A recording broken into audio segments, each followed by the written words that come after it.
9.2 is adding and subtracting rational expressions. So it says, remember, in order to add fractions together, you have to have common denominators. Okay, so that's what we're going to do.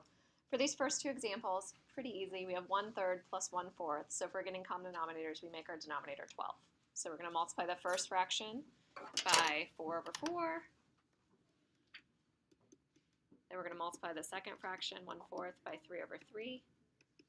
So we say 4 out of 12 is really the same as 1/3, right? And 3/12 was the same as 1/4. So adding them together, we get 7/12. Easy peasy. All right, so on the next one, we don't actually need to multiply, like in that case on part A, we did 3 times 4, right? We took the two denominators and multiplied them together.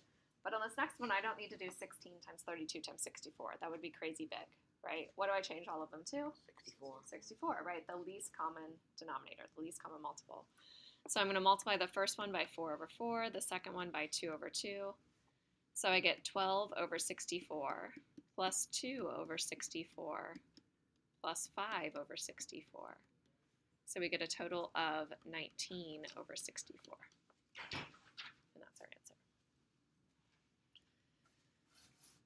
So what this next thing's saying, it's a little confusing for students every year. They're like, what does this mean? Find the least common multiple. A least common multiple is what we were doing when we were finding the least common denominator, right? It's a multiple of those things. So imagine these as denominators.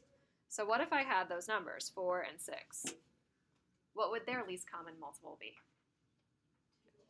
No, you guys are thinking least common, not least common multiple. You're thinking of greatest common factor, right? It's 12. We would change them to 12, right, if we had 4 and 6. So we're going bigger. Multiples are bigger. So just because you see the word least, everybody always assumes it's the greatest common factor. It's not, right? So we're getting bigger. So how about x squared and x to the fourth? What if I had x squared and x to the fourth? If I was getting bigger to become the same thing, what would I change them both to? X to the fourth. X to the fourth, right? The bigger one. How about y cubed and y to the fifth? Ah. No, not y to the 15th. Nope. If I had y cubed and I had y to the fifth, what do I multiply this first one by? Y squared. Y squared over y squared, so it becomes the same denominator. So it's actually y to the fifth. So just because 3 and 5 have the least common multiple of 15 doesn't mean those powers are going to use that as their least common multiple, okay? So the least common multiple of this would actually be, we look at the 4 and the 6 and we're like, okay, that was 12. X squared and x to the fourth was x to the fourth. And y cubed and y to the fifth, if I multiplied by y squared, I would have y to the fifth, right? So I'm going to have y to the fifth. So it's the smallest multiple of the number, and then it's the largest power of the two, of the x's and the y's and z's and so on, okay? So you're going to take that largest power. So in this next one, I have x squared minus 2x minus 3. So I'm actually going to have to factor it. I'm going to have to think about how it factors. It factors into x minus 3 and x plus 1. And this other one factors into x minus 3 and x plus 2. So we get, think about these as being denominators. If I had x minus 3 times x plus 1, and I had x minus 3 times x plus 2, and I had stuff on the top, doesn't matter what's on top, and I was trying to add those together. Okay, it kind of goes back to our examples with numbers. So like something like if I had like 4 and 6 in common, like on the bottom, 4 and 6. I don't need to use all of it, right? I could just take those 4s and 6s and make them both 12s, right? So what do we think on this one? No, for 2a, why is it y to the fifth? Why is it y to the fifth? It's because if you had y cubed on the bottom and you had y to the fifth on the bottom, you would need y squared and y squared on the bottom, like to be multiplied to create that bottom denominator, which was y to the fifth. So you don't want to go up to like 15. You don't need to multiply them that big. They can actually be smaller. All right, so on this one, so 2b, what are we missing? So what do we have in both of them, I guess is the question. What do we have? We have that x minus 3 in common to both of them, so good there. So we know we need an x minus 3 as our denominator. What else do we need, though? You need both of them. You need the x plus 1 and you need an x plus 2 in order to create them to be the same denominator. So it's like on this one, we would multiply by x plus 2 over itself, x plus 2. And then on this one, we'd multiply by x plus 1 over itself, x plus 1. So we get our least common multiple of x plus 2 times x minus 3, which was in common to both of them, times x plus 1. That's exactly what we were doing with these numbers up here. We were saying, well, if I had 4 and 6, those factors are 2 times 2 and 2 times 3. And what do we have in common? We have the 2's in common. Right, so we definitely are going to have a 2 on the denominator. But what do we need? We need an additional 2 in order to have a factor of 4, and an additional 3 in order to have a factor of 6. Isn't 2 times 2 times 3, isn't that the same as 12? Right, 4 and 6 had a least common multiple of 12. That's what we're doing. We're saying, what do we have in both of them, and what do we need in order to have all the factors represented? All right, so this one. So on 3a, we actually have the same denominator. So remember, when we have fractions that have the same denominator, we just add across the top. And the bottom stays the way it is. It's still x plus 4. So we're going to have x minus 3 plus x minus 2 all over the common denominator of x plus 4. So we get 2x minus 5 all over x plus 4.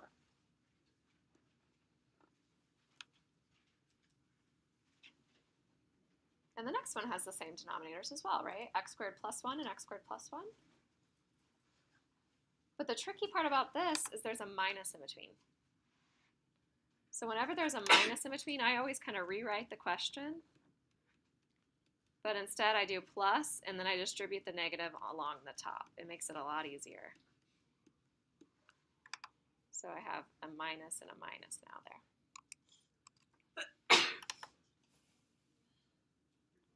So now I get 3x minus 4 minus 6x minus 1 all over x squared plus 1. Okay. So what you could also do at the beginning is if you see a minus, just make sure you put parentheses around that top so you remember to distribute the negative. So we get negative 3x minus 5 all over x squared plus 1.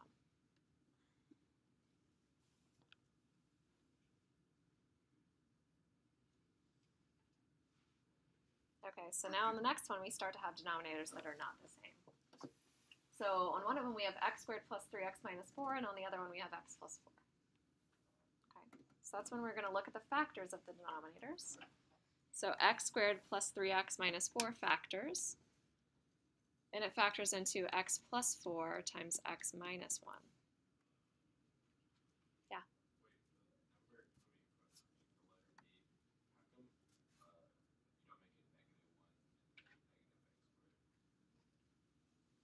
How come I don't make what, negative 1? Oh, because you only have to do it on the numerator. You don't have to do the numerator and denominator. So if I had 5, 6 minus 3, 6, let's say, right, that's really like 5 plus a negative 3 all over just a 6. Like I don't make both things negative. Because if I made both negative, then that would, I don't know, negative 3 over negative 6 would become positive 3 over 6. I don't know how to describe that. Do you guys understand what I'm saying? You can just pull it into only the numerator, not both. Okay. So this denominator factored into x plus 4 times x minus 1. So what is the other denominator? What does it have and what does it need? It has the x plus 4, so it needs the x minus 1. So you're going to multiply the top and the bottom by x minus 1. Oops, a little messy there. So when we do that, I have x minus 3 over that denominator, which was x plus 4 times x minus 1. And then I'm going to have plus 2x times x minus 1.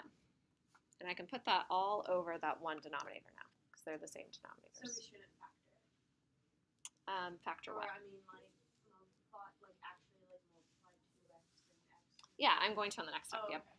So we're going to have x minus 3 plus 2x squared. So this is what Greta's asking. Can I multiply this n? Yeah, you can multiply it n.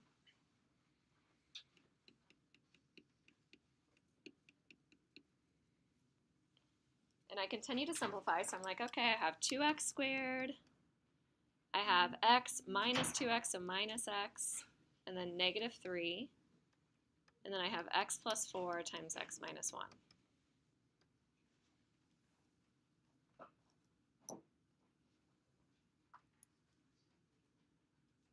Okay. So now we're ready to see actually if it does, we check to see if it factors anymore. Because it's kind of like if we got an answer that was 6/8. Okay, would we leave an answer as 6/8 on our homework? Yeah, Claire's like, yeah, I would. No, we reduce, right? If I see 6/8, I reduce it. So I want to know if this one reduces. So if it has any common factors on the top and on the bottom. So I'm going to factor the top. So 2x and x. And let's see, I put a 3 here and a 1 here. I want my outer and inner to combine to be negative x. So I'm going to do a negative and a plus. Does that work?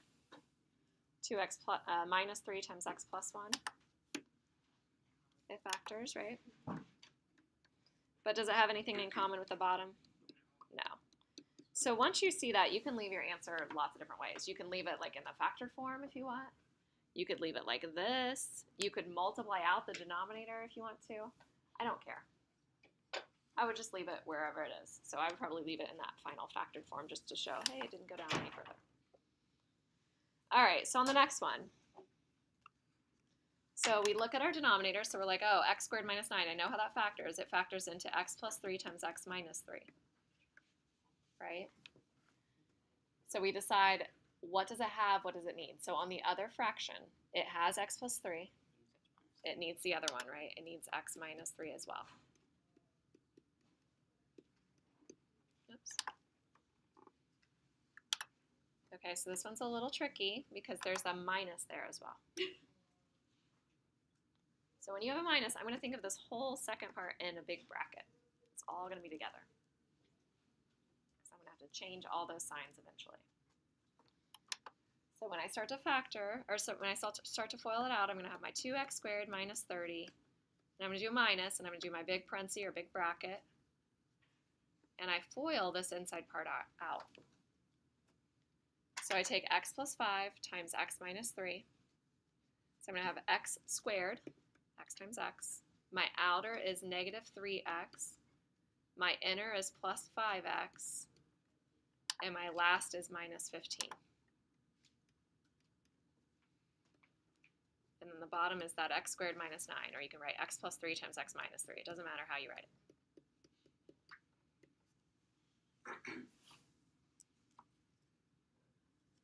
Okay, good. So we continue to multiply it out.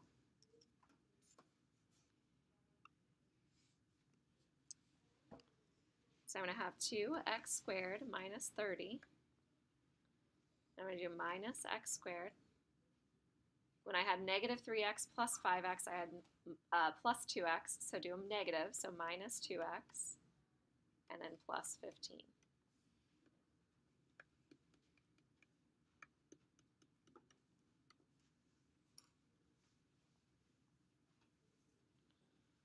So I'm going to do x squared minus 2x minus 15. We're getting there.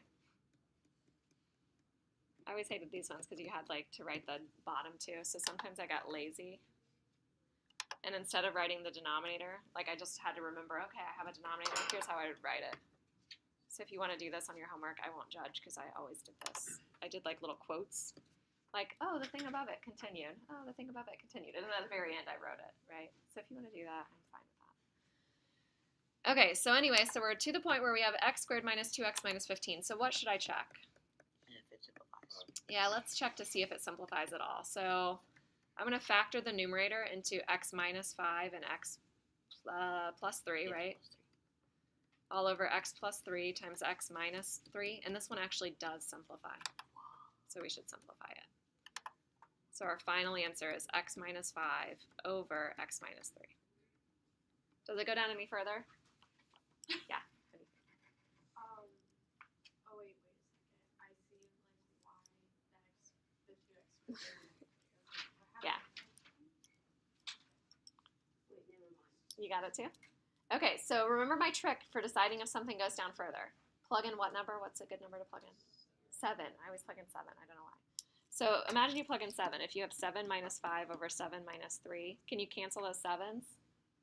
No, because it's 2 over 4, right? Like this would reduce out to 2 over 4. Is that the same as if I cancel the 7s? Imagine those 7s are gone. Is that the same as negative 5/3? Negative 5 over negative 3? No, it's not even close, right? 5/3 is not the same as 1/2. Canceling it before you do it, so you're not actually canceling it You're just removing part of the problem. Right, you're not like factoring it, right? When you factor things, then you can reduce, but that was not factored. That was part of that number on top. Okay, so continuing. So we're going to factor this top part, or the denominator, I mean. So when I factor the denominator, it factors into x minus 4 times x minus 2.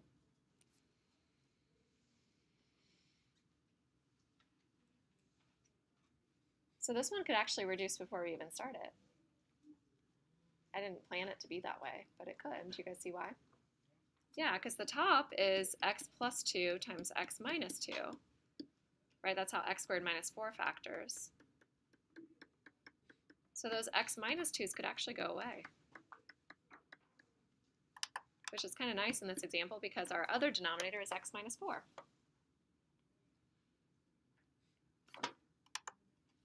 So we get x plus 2 over x minus 4, and then minus x plus 1 over x minus 4. So that's where I'd be really careful with your negative because we're subtracting out that entire second fraction. So if you see a negative, make sure you like put parentheses around it or distribute the negative in on the next step. So we're going to have x plus 2 minus x minus 1 all over x minus 4. So our final answer is 1 over x minus 4. That's it.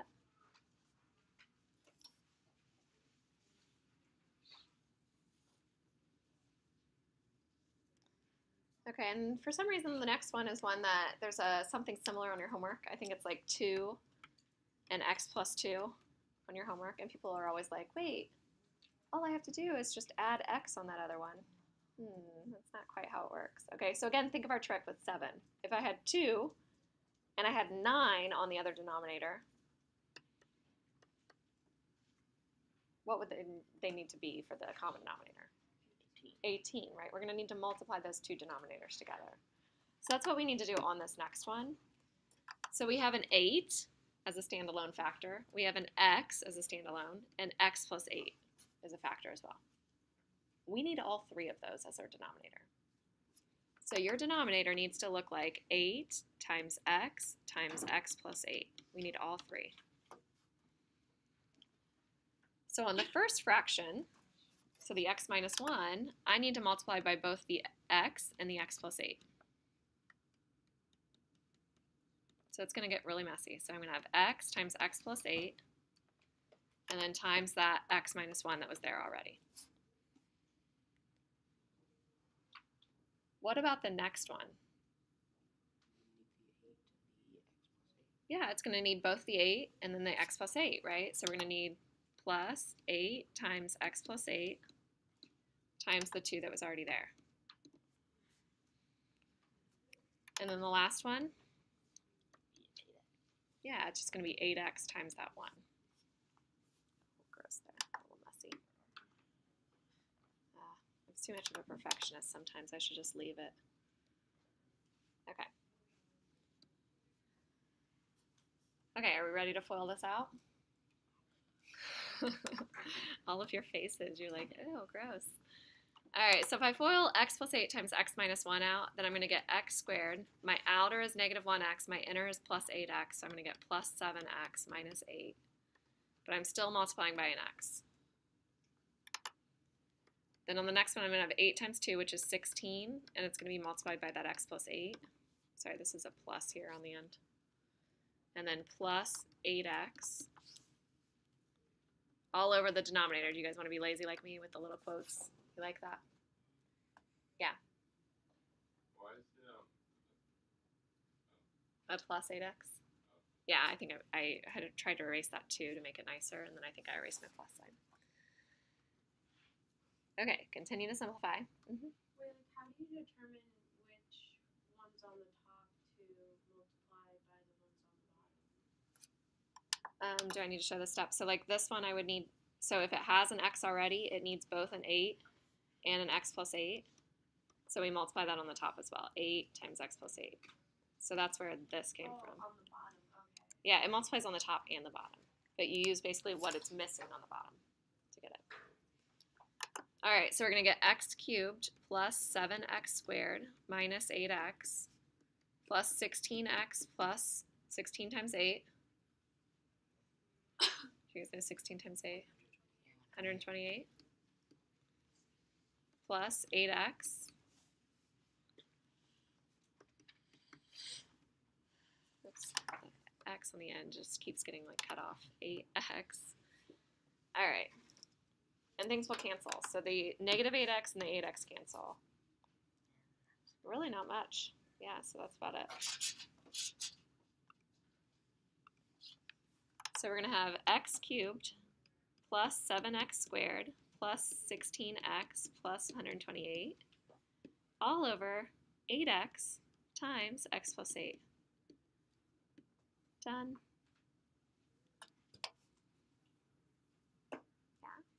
Couldn't you simplify 8x and 16x? No, because they have the pluses in between them. Oh. Yeah. So the one thing that maybe you could simplify, because the 8 definitely doesn't go into everything. Do you guys see how the 8, just the single 8 here, doesn't go into everything because of the 1x cubed and the 7x squared.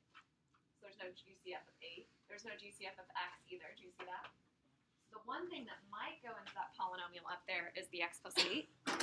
And you could check it. You could check it by grouping, or you could check it with synthetic division to see if it goes in. And I don't believe it does. You're like, no. How would you check with synthetic division? You would multiply it out. So what is 8 times 24? What's 8 times? So let's see. Much more than It's not 128. It's not 128, right? So it didn't equal 0, so it didn't factor. But yeah, that's a tricky one. They're not that hard on your homework. Trust me. Yeah. So you could check it that way, or by factor by grouping. All right, is that the last one? All right.